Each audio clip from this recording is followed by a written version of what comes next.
If your child tells you that they want to be a girl when they're biologically a boy, if your child tells you they want to be a boy but they are biologically a girl, you are not allowed to disagree with your child.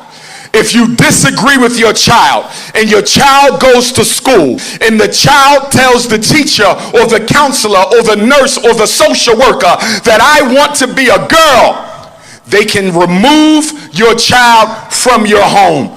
It's called gender-based discrimination and gender-based child abuse. So, for the love of black race, for the survival of the black people, you must share this video. You must continue to share this video to educate and expose the agenda of the white supremacists to the world. Barbados, make some black noise!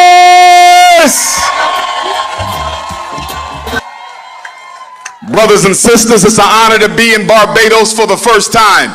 I come with you with greetings, revolutionary Pan-African greetings from your brothers and sisters in the United States.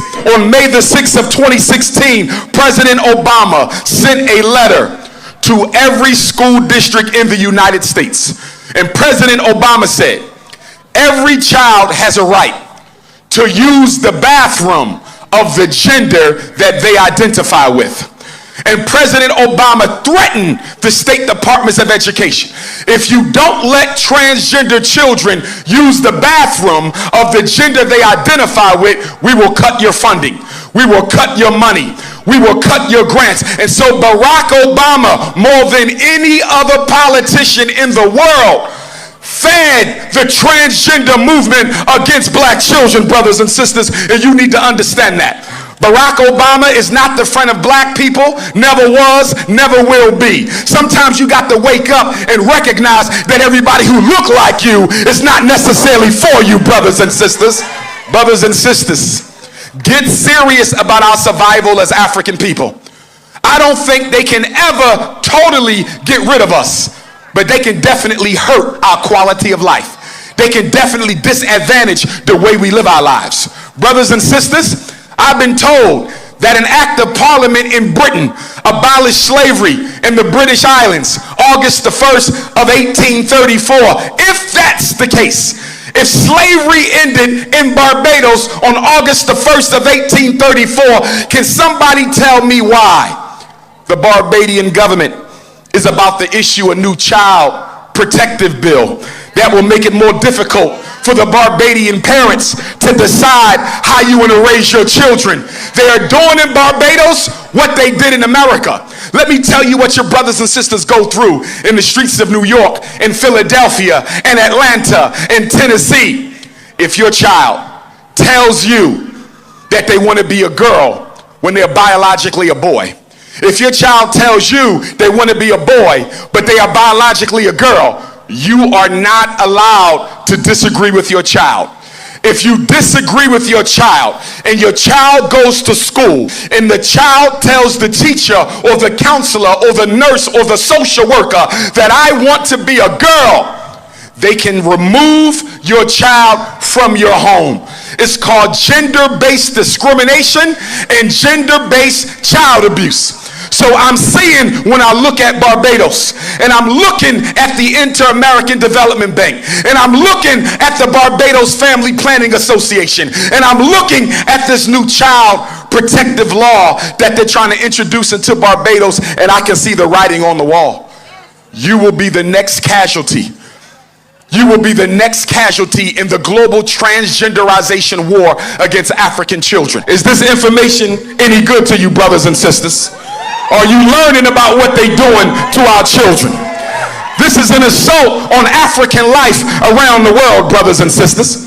Why do you think Kamala Harris, U.S. Vice President Kamala Harris, just came back from Africa, threatened East African presidents with the elimination and termination of American aid if you don't make your country safe for gay marriage and transgender identity?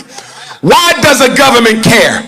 Why does a government care how another culture decides to define what a family is? Why do you care about how another culture decides to define marriage? You know why they care? I have to introduce transgenderism into every Caribbean island. I have to introduce transgenderism into every African country. I have to introduce transgenderism into every black community, because only if I the children into becoming I never have to worry about any more black babies being born. Once you go through that surgery, there is no coming back. Is nothing more than eugenics reborn. What is eugenics? Eugenics is a movement that began in London with a white racist psychologist by the name of Francis Galton.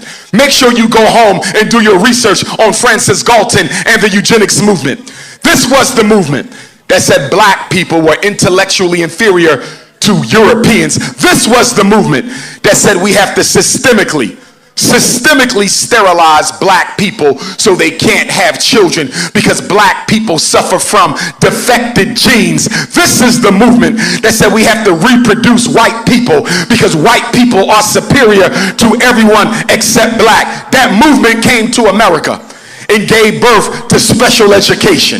That movement came to America and gave birth to ADHD. That movement came to America and gave birth to mandatory sterilization or forced hysterectomy. That movement went underground, and now the movement is back, but it's wearing new clothes. The new eugenics movement is wearing the outfit of transgenderism. The new eugenics movement is wearing the outfit of childhood homosexuality and childhood lesbianism. But the goal is the same. The of African life through the propagation of transgender lifestyle in their children. Barbados, guess what? As a researcher, you need to know something. Where the Inter-American Development Bank gave your child that survey, and survey is a form of research. According to international law, you cannot conduct research on children without permission of their parents. So you have an international lawsuit, brothers and sisters. Barbados, you have an international lawsuit against the Inter-American Development Bank who gave your children that sexuality survey without your permission. Black power. Let me hear you say black power. Let me hear you say black power. Let me hear you say black power. Brothers and sisters, we are against nobody, but we are 100% dedicated to the salvation and liberation of African people. As a Pan-Africanist, I believe we are one. Whether you are in Barbados or Nigeria, whether you are in Harlem, New York or Zimbabwe, whether you are in Haiti or Toronto, Canada, no matter what language you speak, no matter what God you pray to, no matter what texture of your hair, no matter what nationality you claim, we are one people, one family, one race, and we will decide what is best for African people, not the former colonizer, not the former enslaver. Go online and read what they're doing behind your back. This is why you got to turn off Facebook every once in a while. Turn off YouTube every once in a while. Turn off Instagram every once in a while. Pick up a book and pick up a newspaper and learn what's going on in this world, because African people are in the middle of World War III. I want to close. And before I close, I want to say this to my parents. As a school psychologist that evaluates children for a living, I am sick and tired of our black parents throughout the diaspora making excuses for why your children are not achieving in school. Your child don't have a learning disability. Your child don't have a reading disability. Your child don't have a math disability. Your child has a lazy disability, brothers and sisters. A lazy disability. Black children are not achieving black excellence because black parents are allowing them to be lazy.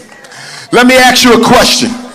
If I go to your house, how many of you have a bookshelf? If I go to your house, how many of you have a dictionary at more than 100 pages? If I go to your house, how many of you have a thesaurus? If I go to your house, how many of you have a quiet place for your sons and daughter to read and do their homework?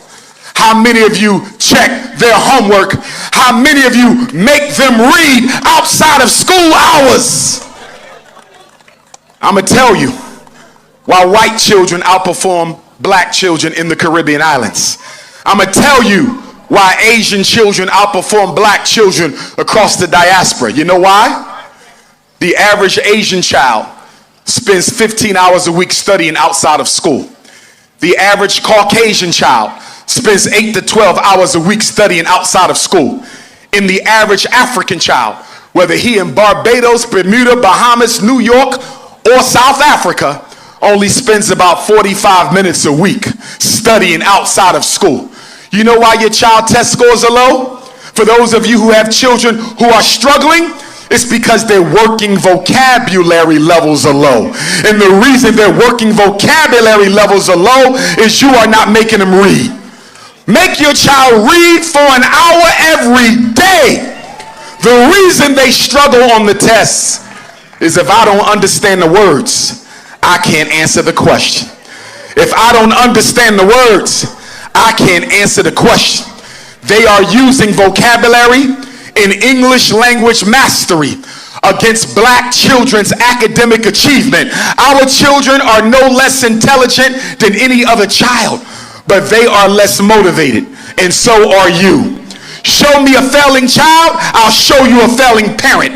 And that's why if I was in charge, we would never diagnose the child, diagnose the parents who are raising them. You are the reason for the academic underachievement. I want to close with a quote from my ancestor Frederick Douglass.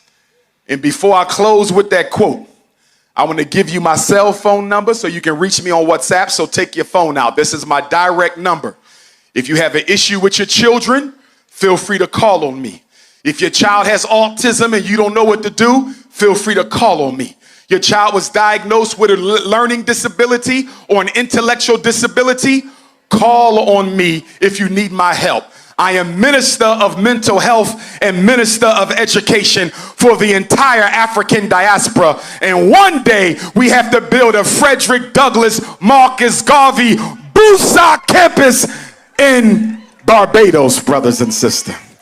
I'm talking about Busa, that brave African revolutionary general who gave Barbados its largest and bravest and boldest slave insurrection back in the 1800s. His spirit is with you.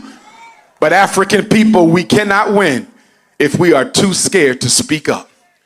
Dr. King once said, the world is in greater peril, not from those who do evil, but from good people who watch it and do nothing. Let me say this. If your child is ever diagnosed as intellectually disabled, also known as mentally retarded, I will review that evaluation for free. You live under a British educational paradigm. In America, we live under a British educational paradigm. And I want you to know that the intelligence tests that we give as psychologists do not effectively determine intellectual disability. Black kids are being determined to be intellectually disabled, and they are not. So if the school ever tells you your child is intellectually disabled, you can email the evaluation to Dr. Umar Ifatunde for free.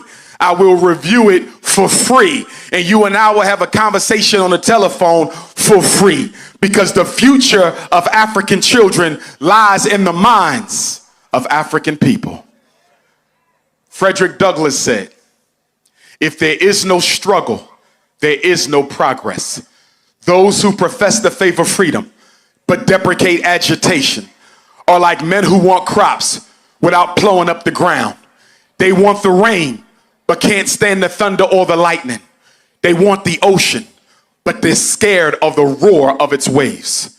Frederick Douglass said, a man may not get all he pays for, but you will pay for all that you get. And if we as African people are ever to become free of the oppression and injustices inflicted upon us, we must pay for their removal. We may pay with words, we may pay with blows, we may pay with our life, but he who wants to be free must himself strike the first blow. Barbados, I love you. See you tonight. Bongo Lights and Culture Center, 7:30. peace and Pan-Africanism.